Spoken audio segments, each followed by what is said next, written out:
Dans cette vidéo, on va se demander quel est le lien entre l'amour, le sentiment amoureux, et la rédaction de ton livret 2. Tu vas voir, c'est une idée qui est très intéressante. Je t'invite à rester pour regarder la suite de la vidéo. Je te rappelle que tu as à ta disposition, dans la description, une formation gratuite que je mets à ta disposition. C'est une formation vidéo qui te donnera 9 conseils pour réussir ta VAE. Tout cela, ça se passe dans la description. Pour répondre à la question, on va s'imaginer en train d'écrire une lettre d'amour. Pourquoi envoie-t-on une lettre d'amour? Eh bien, la première raison serait parce que on veut exprimer à celui ou à celle à qui on écrit, on voudrait lui exprimer notre sentiment et tout l'amour qu'on a pour lui. On pourrait également vouloir écrire une lettre d'amour pour une tierce personne parce que on souhaiterait qu'elle renforce le sentiment qu'elle a pour nous et que nous avons vis-à-vis d'elle. Et je trouvais que c'était très intéressant aujourd'hui de faire le lien avec le livret 2. Pourquoi? Eh bien, tout simplement, lorsque l'on écrit une lettre d'amour, on l'écrit pour la personne qui va recevoir ce courrier. Eh bien, pareillement, pour ta VAE, lorsque tu vas écrire ton dossier, ton livret 2, tu vas l'écrire à la destination de ton jury. C'est-à-dire que tu vas l'écrire pour lui faire plaisir. Tu vas donc lui écrire ce qu'il attend de toi. De la même manière, lorsque tu vas envoyer ta lettre d'amour, bon, c'est vrai que ça se fait plus parce que c'est un peu désuet, c'est un peu suranné, mais avant, ou en tout cas à un certain moment, quand on écrivait une lettre d'amour, on mettait un petit peu de parfum pour que le courrier sente bon. Ou certains dessinaient quelques petites formes, des cœurs, mettaient des fleurs dans les enveloppes. Pourquoi?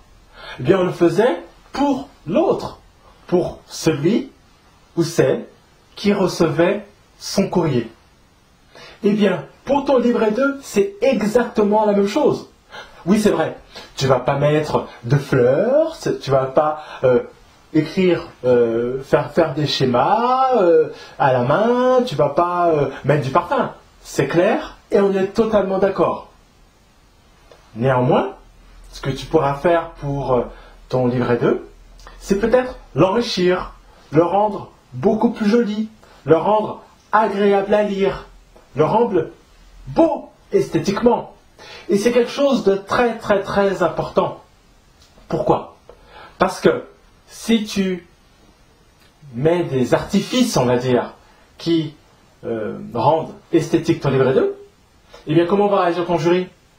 Eh bien ton jury va prendre du plaisir. En tout cas, ça va l'aider à prendre du plaisir à la lecture de ton livret. Et tu peux le faire par plusieurs moyens. En mettant des illustrations, des photos. Quand j'ai passé mon livret 2, quand j'ai passé ma VAE et que j'ai présenté mon livret 2, j'ai mis énormément d'illustrations.